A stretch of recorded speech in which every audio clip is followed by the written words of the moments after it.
थोड़ी देर बाद 1000 टन सोने के सपने की खुदाई शुरू होने वाली है।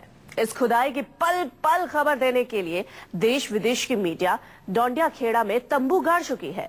फिल्म पीपली लाइव की तर्ज पर सारे गांव का माहौल है। सारे गांव में मेला लगा है। एक साधु का सपना जैसे सरकार का सपना बन गया है।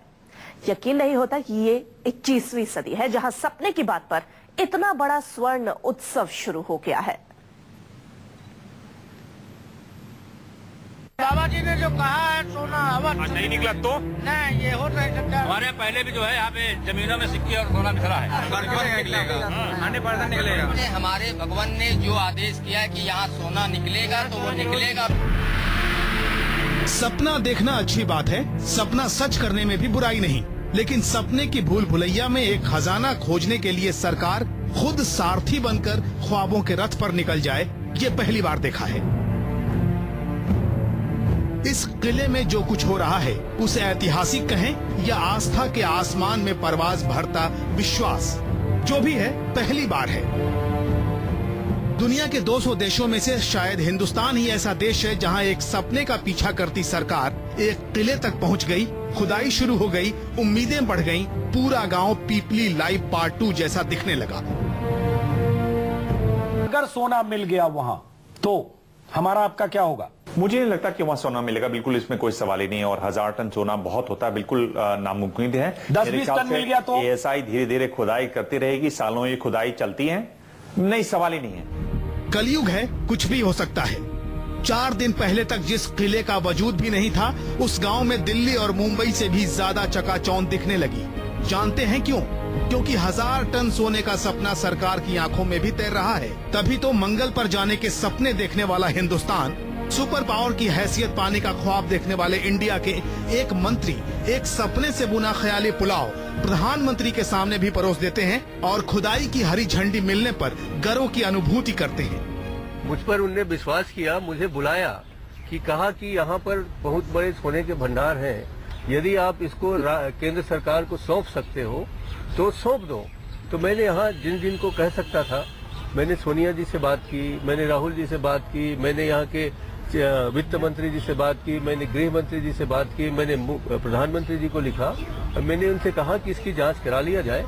तो आर्कियोलॉजिकल सर्वे भी हुआ, उसका जियोलॉजिकल सर्वे भी हुआ और उसमें पाया गया कि कुछ न कुछ अंदर है। सुना आपने, जब सरकार ही सपने में जी रही है तो किले में स्वर्ण उत्सव मनना लाजमी है। अब जब मंत्री जी ने ही सपने को हवा दे दी तो किसी की क्या मजाल जो इस पर सवाल उठा दे। मेरे ख्याल से ये जो मंत्री हैं चरणदास महंत, इनको इस्तीफा देना चाहिए और इनको सामने आना चाहिए, माफी मांगनी चाहिए। मैं ये कह रहा हूं कि अगर आप एक केंद्रीय मंत्री हैं तो आप इस तरह के बयान देते हैं। पूरा आमला मानो अचेतन में चला गया।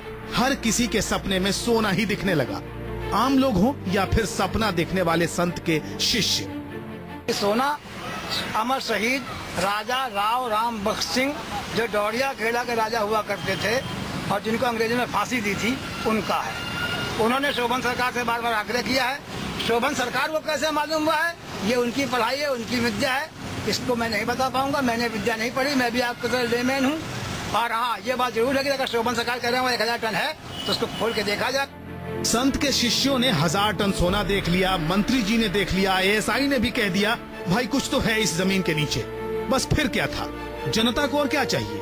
सब के सब राजा राव राम बख्श सिंह के किले की ओर दौड़ पड़े। निकल जाएगा। बिल्कुल, बाबा जी ने जो कहा है सोना हवा नहीं निकला तो नहीं, ये हो नहीं सकता। 100% निकलेगा। बाबा की बात झूठ नहीं हो सकती। हमारे पहले भी जो है यहाँ पे जमीनों में सिक्के और सोना बिखरा है।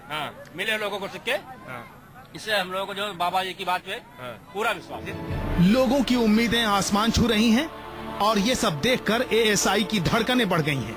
यकीनन मोहनजोदड़ो और अजंता एलोरा की खोज करने वाले भारतीय पुरातत्व सर्वेक्षण विभाग ने 150 साल के इतिहास में ऐसी खोज कभी नहीं की थी।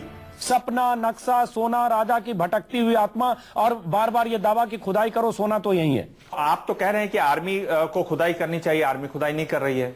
एएसआई खुदाई कर रही है। और एएसआई की जो खुदाई है और जिस तरीके से एएसआई की खुदाई, और हम जानते हैं मोहनजोदड़ो, हड़प्पा वगैरह जिस तरह से खुदाई, इसमें तो सालों लगते हैं, कई सालों लग जाते हैं तब जाके, और बहुत ही धीरे, बहुत ही स्लो हिसाब से खुदाई होती है। फिर भी एएसआई के पढ़े लिखे वैज्ञानिक अपने औजारों के साथ राजा के किले में पहुंच गए। ये अलग बात है कि पूछने पर सवाल टाल जाते हैं। डोंडिया खेड़ा के ऐतिहासिक राजा राव राम बख्श सिंह के किले में खजाने की खोज का काम शुरू हो गया है और एएसआई की टीम यहाँ पर आ चुकी है। आप देख रहे हैं कि यहाँ पर खुदाई के लिए जो जरूरी सामान है वो आ गया है। ये आप देख रहे हैं तसले हैं, झौवे हैं, फावड़े हैं। इसके अलावा ब्रश आप देखेंगे कि इस ब्रश का इस्तेमाल किया जाता है, क्योंकि एएसआई के लोग जब खुदाई करते हैं तो खुदाई करने के साथ साथ उसको ब्रश से उसकी मिट्टी भी साफ करते चलते हैं। फिर भी जरा सोचिए, हम 21वीं सदी में हैं। आज से 60 साल पहले चांद पर जा चुके हैं, मंगल की यात्रा शुरू हो चुकी है, सूरज पर उठते तूफान का अध्ययन हो रहा है, फिर भी एक सपने के पीछे ऐसी दीवानगी, इसे क्या कहेंगे? जो भी हो, सपना सुनहरा है, इसमें कोई शक नहीं। दुआ कीजिए पूरा हो जाए। अगर ऐसा हो गया तो देश का भी भला हो जाएगा और चमत्कार को नमस्कार करने वाली सरकार का भी। डोंडिया खेड़ा से मानस श्रीवास्तव के साथ कुमार कुंदन, न्यूज़ 24।